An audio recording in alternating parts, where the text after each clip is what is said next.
Messi and Argentina സ്പെയിനിനെ ഫൈനലിൽ face ചെയ്യാനായിട്ട് പോവാണ് അല്ലെ. ഈ ഒരു മത്സരത്തിൽ ഒരു വലിയ പ്രത്യേകതയുണ്ട്. 10 വർഷങ്ങൾക്ക് മുമ്പ്, അതായത് 2016 മെസ്സി ഇതേ സ്റ്റേഡിയത്തിൽ കളിച്ചിട്ടുണ്ട്. അന്ന് പക്ഷെ ചിലിക്കെതിരെയായിരുന്നു മത്സരം. ആ മത്സരത്തിൽ ഒരു പെനാൽറ്റി പുറത്തേക്ക് അടിച്ച് കളഞ്ഞ് ആകെ കരഞ്ഞ് ഫുട്ബോളിൽ നിന്നും വിരമിക്കുന്ന ഒരു മെസ്സിയാണ് നമുക്ക് ഓർമ്മയുള്ളത്. പക്ഷെ ഇന്ന് അങ്ങനെയല്ല കേട്ടോ. ആ 10 വർഷം കഴിഞ്ഞ് ഇങ്ങോട്ടുള്ള ഒരു വരവുണ്ട് മെസ്സിയുടെ. അത് ഓരോ മെസ്സി ഫാൻസിനെ പറഞ്ഞാൽ മനസ്സിലാവുള്ളൂ. എന്ന് വെച്ച് കഴിഞ്ഞാൽ അത്രമേൽ നമുക്ക് വേണ്ടി തന്നവനാണ് അവൻ ഇനി എന്ത് തരാനാണ്? ഇനി ഒന്നും കാണിച്ചു തരാനായിട്ടില്ല. പക്ഷെ എന്നാലും വീണ്ടും ഒരു final. And I think this might be his last dance in world cup. അപ്പോൾ അതിനെക്കുറിച്ചാണ് നമ്മൾ ഈ വീഡിയോയിൽ സംസാരിക്കാനായിട്ട് പോകുന്നത്. നമ്മുടെ കാര്യപരിപാടികളൊക്കെ ഇഷ്ടമാണെന്നുണ്ടെങ്കിൽ എന്തായാലും യൂട്യൂബിൽ ഒന്ന് സബ്സ്ക്രൈബ് ചെയ്യണ കാര്യം മറക്കരുത് ഓർമ്മിപ്പിച്ചുകൊണ്ട് നമ്മൾ കാര്യപരിപാടിയിലേക്ക് കടക്കാൻ പോവാണ്. അപ്പോൾ welcome to AT podcast football club and this is RJ Andapan.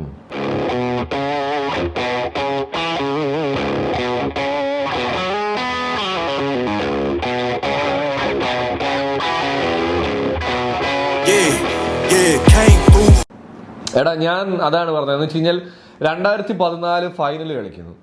ആ ഫൈനലിൽ തോറ്റു പുറത്തു പോകുന്ന സമയത്ത് എല്ലാവർക്കും ഭയങ്കര പാവത്താനായിരുന്നു മെസ്സി. എന്ന് വെച്ച് കഴിഞ്ഞാൽ അയ്യോ പാവം മെസ്സി കേട്ടോ, അയ്യോ, ആ ഒരു സിമ്പത്തി സാധനമായിരുന്നു എല്ലാവർക്കും ഉണ്ടായിരുന്നത്. ക്ലബിൽ മാത്രമേ പെർഫോം ചെയ്യാൻ പറ്റുന്നുള്ളൂ എന്നൊക്കെയുള്ള രീതിയിൽ ഭയങ്കരമായിട്ട് പറഞ്ഞെങ്കിൽ പോലും 2016 ഈ പറയുന്ന പോലെ തന്നെ ആ കോപ്പ അമേരിക്ക ഫൈനലിൽ ചിലിക്കെതിരെ പെനാൽറ്റിയും കൂടെ പുറത്തേക്ക് അടിച്ച് കളയുമ്പോൾ എന്നെക്കൊണ്ട് ഇനി പറ്റില്ല, എന്നെക്കൊണ്ട് ചെയ്യാവുന്നതെല്ലാം ഞാൻ ചെയ്തു, എന്നാൽ ഇനി ഒന്നും പറ്റില്ല എന്ന് പറഞ്ഞിട്ട് പോകുന്ന ഒരു മെസ്സിയെ നമ്മൾ കാണുന്നത്. അത് ഓരോ മെസ്സി ഫാൻസിനും ഉണ്ടാക്കിയിട്ടുള്ള ഒരു ട്രോമ എന്ന് പറയുന്നത് ചില്ലറയൊന്നും അല്ല. മെസ്സി അന്ന് ആ മെസ്സിയുടെ പീക്ക് ടൈമിൽ തന്നെയാണ്. ആ സമയത്താണ് ഇങ്ങനെ സംഭവിക്കുന്നത്. അതിൽ മെസ്സിയെ കുറ്റം പറയാനൊന്നും പറ്റുമൊന്നുമില്ല കേട്ടോ. ഒരു മനുഷ്യന് എത്ര തോൽവികൾ ഫേസ് ചെയ്യാൻ പറ്റും അതെല്ലാം കണ്ടു. പലപ്പോഴും അൺഫോർച്ചുനേറ്റ്ലി കയ്യിൽ നിന്ന് പൊയ്ക്കൊണ്ടിരിക്കുന്ന ഒരു മെസ്സിയെ നമുക്ക് കാണാൻ പറ്റുന്നത്. അപ്പോൾ അങ്ങനെ ഒരു സമയത്ത് മെസ്സി ഈ പറയുന്ന പോലെ തന്നെ റിട്ടയർ ചെയ്യുന്നു. അതിനും പലരും ഇപ്പോൾ വിമർശിക്കുന്നുണ്ട്. പക്ഷേ എടാ, നിന്റെ ഒന്നും കരിയറിൽ നിനക്കിനി എത്ര കൊല്ലം നീ കുനിഞ്ഞിരുന്ന് നോക്കിയാലും പൊങ്ങിയിരുന്ന് നോക്കിയാലും എവിടെയൊക്കെ തപ്പിയാലും ഇതുപോലൊരു മുതലിനെ കാണാൻ പറ്റൂല. 3ാമത്തെ വേൾഡ് കപ്പ് ഫൈനലാണ് കളിക്കാൻ പോകുന്നത്. 3ാമത്തെ വേൾഡ് കപ്പ് ഫൈനൽ. അതായത് ചിലരുടെ ഇതിൽ 7-6 മത്സരങ്ങൾ മാത്രമുള്ള ഒരു കുഞ്ഞൻ ടൂർണമെന്റിൽ വന്നിരുന്ന് കളിക്കുകയല്ല. ലോകത്തിലെ ഏറ്റവും വലിയ ടൂർണമെന്റിലെ ഫൈനലിൽ 3 തവണ അവന്റെ രാജ്യത്ത് എത്തിക്കുകയാണ്. കുഞ്ഞിലെ അവനോട് ചോദിക്കുന്ന ഒരു ഇന്റർവ്യൂ ഉണ്ട്, എനിക്ക് ഭയങ്കര ഇഷ്ടമുള്ള സാധനമാണ്. എന്താണ് നിന്റെ ഏറ്റവും വലിയ ആഗ്രഹം? അപ്പോൾ അവൻ പറയുന്നുണ്ട്, അർജന്റീനയ്ക്ക് വേണ്ടി എല്ലാം നേടിക്കൊടുക്കുക, വേൾഡ് കപ്പ് നേടിക്കൊടുക്കുക. ഇത് പറഞ്ഞ ആ ചെറുക്കൻ 2022 അവൻ അതെല്ലാം കംപ്ലീറ്റ് ചെയ്ത് കഴിഞ്ഞതാണ്. എനിക്ക് തോന്നുന്നു നമ്മുടെ ലയണൽ സ്കലോണി വന്നു കഴിഞ്ഞിട്ടുള്ള ഒരു അർജന്റീനയുണ്ട്. എന്ന് വെച്ച് കഴിഞ്ഞാൽ ആദ്യം അത് മെസ്സിക്ക് വേണ്ടി എന്നുള്ളതായിരുന്നു. അത് ഭയങ്കര വർക്കായൊരു കാര്യം കൂടിയാണ്. അത് നമ്മൾ കണ്ടതാണ്. അങ്ങോട്ട് കോപ്പ അമേരിക്ക അടിക്കുന്നു, ഫൈനലിസം അടിക്കുന്നു, വീണ്ടും വേൾഡ് കപ്പിലേക്ക് വരുന്നു, വേൾഡ് കപ്പ് ഫൈനലിൽ എത്തുന്നു, ഫൈനൽ അടിക്കുന്നു. അത് കഴിഞ്ഞത് ഇപ്പോൾ ഈ റണ്ണിലാണെന്നുണ്ടെങ്കിലും വീണ്ടും 2026 എത്തിയപ്പോൾ പലപ്പോഴും നമുക്ക് എല്ലാവർക്കും ഒരു കൺഫ്യൂഷൻ ഉണ്ടായിരുന്നു. ഇത് പഴയ അർജന്റീനയൊക്കെ തന്നെയാണോ എന്നുള്ളത്.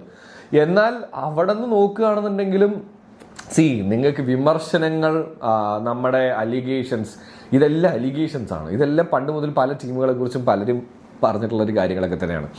ഇതൊക്കെ അവിടെ തന്നെ ഇരിക്കട്ടെ, അത് അങ്ങനെയൊക്കെ തന്നെ പൊക്കോട്ടെ. പക്ഷെ എന്നാൽ പോലും ഇയാൾ ഉണ്ടാക്കിയൊരു ഇമ്പാക്റ്റ് അറിയണമെന്നുണ്ടെങ്കിൽ ചിലവർക്ക് പറ്റാത്തതും ഇയാൾക്ക് പറ്റിയതുമായിട്ടുള്ള കാര്യങ്ങൾ മാത്രം എടുത്ത് നോക്കിയാൽ മതി. വേൾഡ് കപ്പിന്റെ ഫൈനലിൽ എത്തുക എന്ന് പറഞ്ഞു കഴിഞ്ഞാൽ അത് നിസ്സാര കാര്യമേ അല്ല. എല്ലാ വർഷവും നടക്കുന്ന ചാമ്പ്യൻസ് ലീഗ് പോലെയോ ക്ലബിൽ നമുക്ക് എല്ലാ പ്ലേയേഴ്സിനെയും വാങ്ങിച്ച് വെച്ചിട്ട് കളിക്കുന്ന ആ ഒരു ഇതുപോലെയൊന്നുമല്ല. അതിനെ കുറച്ച് പറയല്ല ഞാൻ. പക്ഷേ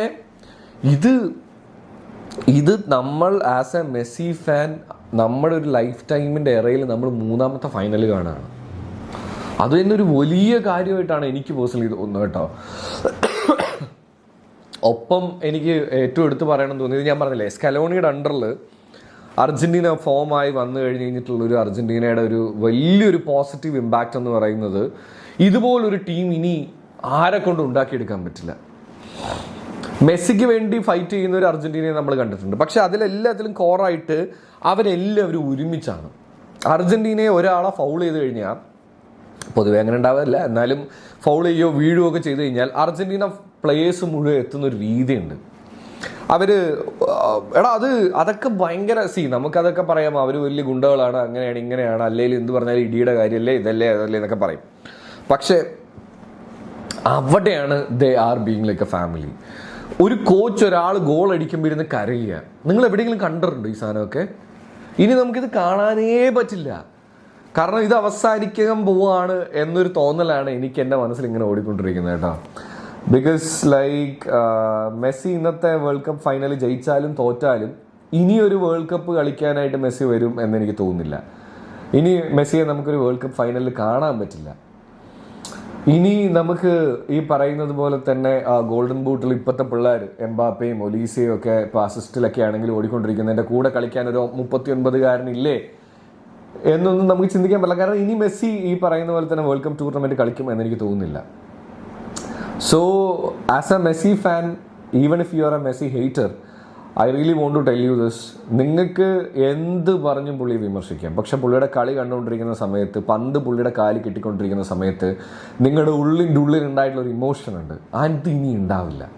അത് നിങ്ങൾ അക്സെപ്റ്റ് ചെയ്ത് തന്നേ പറ്റുള്ളൂ. ഫുട്ബോളിനെ ഏറ്റവും ബ്യൂട്ടിഫുൾ ആക്കുന്നത് അതുപോലുള്ള നിമിഷങ്ങളാണ്. ആൻഡ് ഇന്ന് ജയിച്ചാലും ഇന്ന് തോറ്റാലും മെസ്സി ഈസ് മെസ്സി. ഞാൻ മുമ്പ് പറഞ്ഞിട്ടുള്ള അതേ സാധനമാണ്. മെസ്സിയോളം മെസ്സി മാത്രമേ ഉള്ളൂ, മെസ്സിക്ക് തുല്യൻ മെസ്സി മാത്രമേ ഉള്ളൂ. അത് ആരാ വെച്ചുകൊണ്ടൊന്നും കമ്പയർ ചെയ്തു. ഇനിയൊന്നും അതിനുള്ള ഒരു സ്പേസ് ഒന്നും ഇല്ല. ഇത്രയും കാലം നിങ്ങൾ ചെയ്തു. ഈ 2026 വേൾഡ് കപ്പും കൂടെ പുള്ളി അത് പ്രൂവ് ചെയ്ത് കഴിഞ്ഞ് കാണിച്ചു തന്നു. അപ്പം അതാ ഞാൻ പറഞ്ഞു വന്നതെന്ന് വെച്ച് കഴിഞ്ഞാൽ അതിൻ്റെ അണ്ടറിൽ ഉണ്ടായിട്ടുള്ള ഒരു ടീമുണ്ട്. അത് വല്ലാത്തൊരു സംഭവം തന്നെയാണ്. ഇപ്പോൾ നമുക്കിപ്പോൾ പറയാം, അർജന്റീനയ്ക്ക് ഇപ്പോൾ ഈ റെക്കോർഡുകളൊക്കെ ഉണ്ടായതുകൊണ്ട് മാത്രമല്ല, അല്ല, അവർ എപ്പോഴും കീപ്പ് ചെയ്യുന്ന ഒരു ഫാമിലി കോർ ഇമോഷണൽ സാധനങ്ങളുണ്ട്. എനിക്ക് തോന്നുന്നു ഇനി ഇങ്ങനൊരു സംഭവം ഉണ്ടാവാനേ പോകുന്നില്ല. സോ മെസ്സി ഹെയ്റ്റർ ആയാലും ശരി, ഇനി മെസ്സി ലവർ ആയാലും ശരി, ഇനിയൊരു വേൾഡ് കപ്പ് ടൂർണമെൻറ്റിൽ എന്തായാലും മെസ്സി ഉണ്ടാവില്ല. അതുകൊണ്ട് ഈ final should be like a farewell to Messi. അതങ്ങനെ അതായിരിക്കണം ഈ പറയുന്ന പോലെ തന്നെ കാലത്തിൻ്റെ കാവ്യനീതി പോലെ 10 വർഷങ്ങൾക്കിപ്പുറം താൻ ആദ്യം റിട്ടയർ ചെയ്ത അതേ സ്റ്റേഡിയത്തിൽ ഈ ഒരു മത്സരം വന്നതെന്ന് എനിക്ക് തോന്നുന്നുണ്ട്. സോ റിസൾട്ട്സ് എന്ത് തന്നെയാണെന്നുണ്ടെങ്കിലും മനോഹരമായിട്ടുള്ള ഫുട്ബോൾ ഉണ്ടാവട്ടെ, മെസ്സിക്ക് നല്ലൊരു ഫെയർവെൽ ഉണ്ടാവട്ടെ. പിന്നെ മെസ്സിയെ സംബന്ധിച്ചിടത്തോളം ഇതിലും നല്ലൊരു ഫെയർവെൽ കിട്ടാനില്ല. Because like his love of, എന്താ പറയുക, അവൻ്റെ ക്ലബിലൊരു ഇഷ്ടം ഉണ്ടെന്നുണ്ടെങ്കിൽ അതാണ് ബാഴ്സലോണ. ആ ബാഴ്സയുടെ ഫ്യൂച്ചേഴ്സാണ് അവിടെ കളിക്കാനായിട്ട് ഇറങ്ങാനായിട്ട് പോകുന്നത് മെസ്സിക്കെതിരെ. സോ അവർക്കെതിരെ കളിച്ച് ഈ പറയുന്ന പോലെ തന്നെ വേൾഡ് കപ്പ് ടൂർണമെന്റിൽ നിന്ന് റിട്ടയർ ചെയ്യാൻ പറ്റുക എന്ന് പറഞ്ഞു കഴിഞ്ഞാൽ അത് മെസ്സിയെ സംബന്ധിച്ചിടത്തോളം ഒരു വളരെ ഭാഗ്യമാണ്. അതിനൊക്കെ ഭാഗ്യം ചെയ്തേ പറ്റൂ, അല്ലാതൊന്നും ഈ പറയുന്ന പോലെ ഒന്നും പറ്റില്ല. 3 വേൾഡ് കപ്പ് കളിക്കണമെങ്കിൽ തന്നെ ഭാഗ്യം മാത്രം പോരാ, അത് വേറൊരു കേസ്. എന്നാലും അതൊക്കെ ഒരു രസമുള്ളൊരു കാര്യം തന്നെയാണ്. എനിക്ക് തോന്നുന്നു ഒരു മെസ്സി ഫാനിനെ സംബന്ധിച്ചിടത്തോളം ഇത് ഭയങ്കര ഇമോഷണൽ റൈഡ് ഓടിപ്പോകാൻ പോകുന്ന ഒരു വേൾഡ് കപ്പ് ഫൈനൽ ആയിരിക്കും. So let's wait and see എന്തായിരിക്കും എന്നുള്ളത്. എന്താണ് നിങ്ങളുടെ എക്സ്പെക്ടേഷൻ, എന്തൊക്കെയാണ് നിങ്ങളുടെ തോട്ടുകൾ എന്നുള്ളത് എന്തായാലും താഴെ കമൻറ്റ് ചെയ്യാൻ മറക്കരുത്. ഒപ്പം താങ്ക് യു സോ മച്ച്. ഈ വേൾഡ് കപ്പിൻ്റെ സമയത്ത് ഒരുപാട് പേര് നമ്മളെ സപ്പോർട്ട് ചെയ്തു. അതിൻ്റെ ഭാഗമായിട്ട് നമുക്ക് ഓൾമോസ്റ്റ് 8Kയുടെ മുകളിലേക്ക് സബ്സ്ക്രൈബേഴ്സ് ഇപ്പോൾ യൂട്യൂബിലുണ്ട്, which is a happy moment for me too. So yeah, thank you. Chill കുപ്പി ചിൽ.